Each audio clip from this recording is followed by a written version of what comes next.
నమస్తే. Spiritual, motivation, educational వీటికి సంబంధించి ఇంటర్వ్యూస్ ఇవ్వదలుచుకున్న వాళ్ళు కింద నంబర్ కి కాంటాక్ట్ చేయండి.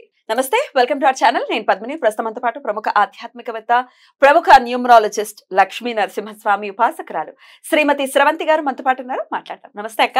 నమస్తే పద్మిని. అక్క, సంక్రాంతి వస్తోంది. సంక్రాంతి అంటేనే లక్ష్మీదేవికి ప్రతీకగా చేసుకునేటటువంటి పండుగ. అంటే ఒక్కొక్క ప్రాంతాల్లో ఒక్కొక్కలా చేసుకుంటారు. తెలంగాణలో మాత్రం పెద్దల పండుగ అని అంటూ ఉంటారు. ఇట్లా రకరకాలు. కానీ ఆంధ్రాలో మాత్రం చాలా విశేషంగా రైతన్నల పండగ. కొత్త పంట వస్తుంది, సిరి సంపదలు, అసలు అత్యద్భుతమైనటువంటి పండగ. చాలా అందంగా జరుపుకుంటారు. ఈ పండగకి ఒక కొత్త, మరి యూట్యూబ్ లో చూస్తున్నారు, ఏదో గాజుల హడావిడి ఏదో జరుగుతోంది. గాజులు ఇవ్వండి, కొడుకులు ఉన్న వాళ్ళు, కొడుకులు లేని మీలాంటి వాళ్ళు, నాలాంటి వాళ్ళు అయితే హ్యాపీ. కానీ కొడుకులు ఉన్న వాళ్ళు మాత్రం ఏదో కీడు, ఇంకేముంది సంతానానికి కీడు, మీరు ఏదో యాచన చేయండి అనో ఏదో చెప్తున్నారు కదా. చెప్తున్నారు ఏంటంటే ఒక్క కొడుకున్న వాళ్ళు, ఒక్క కొడుకున్న వాళ్ళట ఇద్దరు ముగ్గురు కొడుకులు ఉన్న వాళ్ళ ఇళ్ళకి వెళ్ళి, ఒక 5 ఇళ్లకు, 10 మంది ఇళ్లకు, 11 మంది ఇళ్లకు వెళ్ళి యాచన చేసి మేము గాజులు కొనుక్కుంటా అని చెప్పి, యాచన అంటే తెలియకపోవచ్చు, అడుక్కుని ఆ డబ్బులు తీసుకొని ఆ డబ్బులతో గాజులు కొనుక్కోవాలి అని చెప్పి. ఎందుకలా అంటే ఏదో ఒకటి లేపాలన్న ఉద్దేశంతోనో. అయ్యో మీలో ఇలా చెప్తారా? ఎందుకు చెప్తారా? అసలు రీజన్ ఉందా దేనికన్నా? ఇంకొకళ్ళు అడగాలి. అవునా కదా?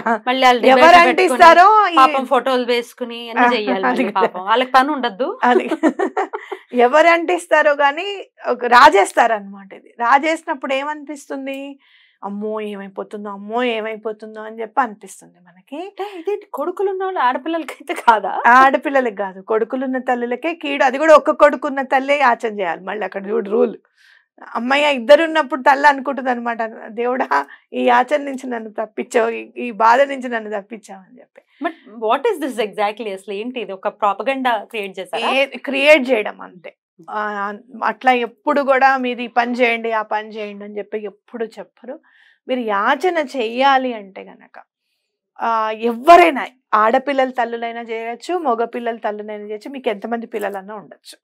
ఓకే, లేదు పిల్లలు లేకపోవచ్చు, ఎవరైనా కూడా, మీకు పెళ్ళే కాకపోవచ్చు, మీరు కాలేజీలో చదువుతుండొచ్చు, చక్కగా ఇంటింటికి వెళ్ళి నేను ఇవాళ గాణగాపురం వెళ్తున్నానండి, ఎంతో కొంత ఇవ్వండి అని చెప్పి తీసుకొని, ఒక 11 మంది దగ్గర తీసుకొని ఆ డబ్బులతో మీరు అక్కడ స్వామికి భిక్ష ఏర్పాటు చేయండి.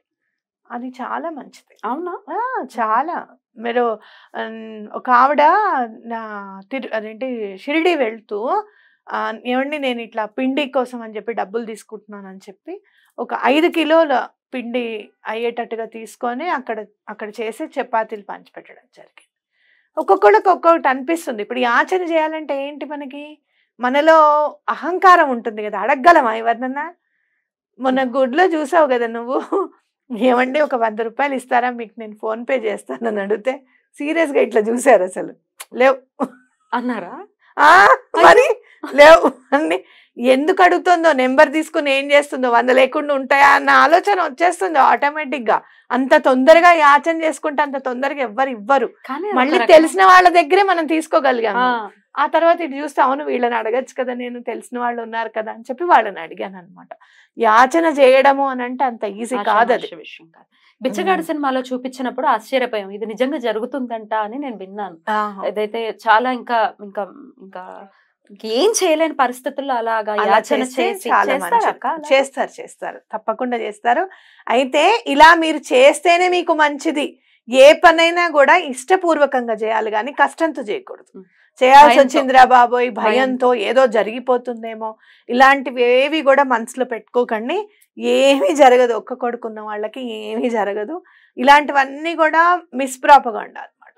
ఏదో చెప్దాము అని చెప్పి చెప్పడము, ఇలా చేస్తే మీకు, ఇలా చెయ్యకపోతే, ఇప్పుడు చిన్నప్పుడు చూసా, ఇప్పుడైతే ఫేస్బుక్ లో కూడా మీరు ఇది 100 మందికి పంపించకపోతే మీకు అశుభం జరుగుతుంది. చిన్నప్పుడు భయపడే వాళ్ళం మేము. పేపర్ ఎందుకు తీసుకున్నాం అని మొట్టికాయలు కూడా తిన్న రోజులు ఉన్నాయి. మెసేజ్లు వచ్చేవి ఇది వరకు. మా చేతుల్లో పేపర్లు పెట్టేసేవారు పద్మిని. అవి అమ్మ ఇది పంచి పెట్టకపోతే ఇది అవుతుందని రాశాడంటే, అసలు నువ్వు అది ఎందుకు తీసుకున్నావు అని చెప్పి దెబ్బలు తినేవాళ్ళం.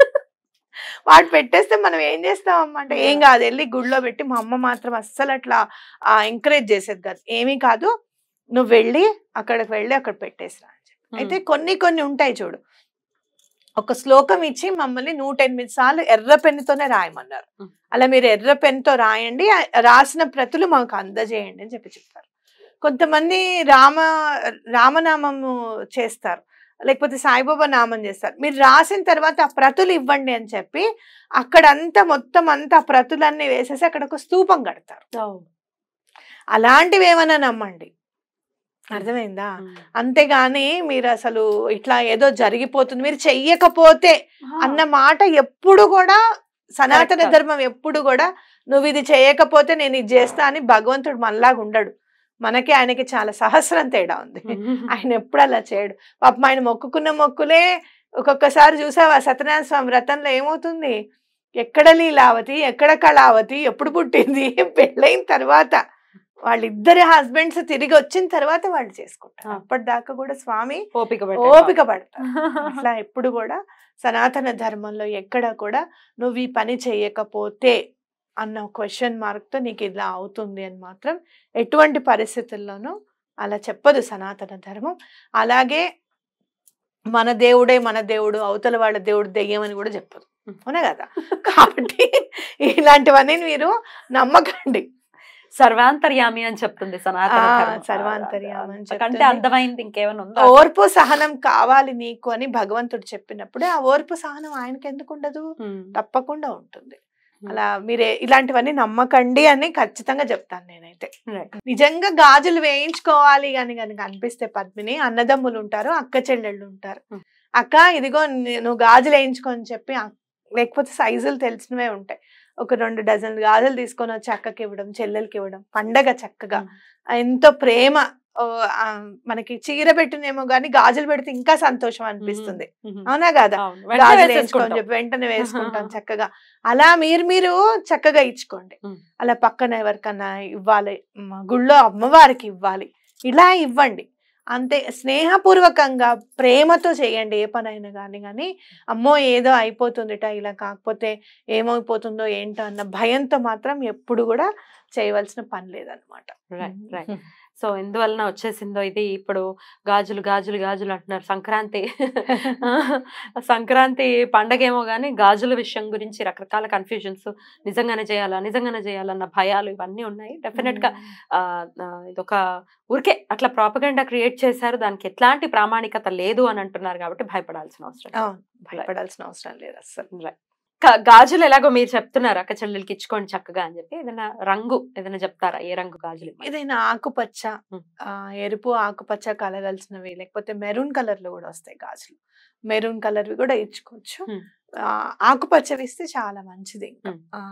అమ్మవారికి పెట్టినా కూడా మనం చక్కగా ఎల్లో కలర్వి కూడా వస్తున్నాయి ఇప్పుడు. 3 రంగులు కలిపి అమ్మవారికి కూడా ఇవ్వచ్చు, 3 రంగులు కలిపి అక్క చెల్లెళ్ళకి ఇచ్చుకోవచ్చు. అట్లా ఏం లేదు, ఒక నలుపు నీలం తప్పించి మిగతా అన్ని ఇచ్చుకోవచ్చు. రైట్ అక్క, చాలా బ్యూటిఫుల్ గా ఎక్స్ప్లెయిన్ చేశారు. డెఫినెట్ గా ఒక కన్ఫ్యూజన్ ఉంది, ఆ కన్ఫ్యూజన్ నుంచి కొంతమంది అయినా బయటపడతారని ఆశిస్తూ థ్యాంక్ యూ సో మచ్ అక్క. నమస్తే.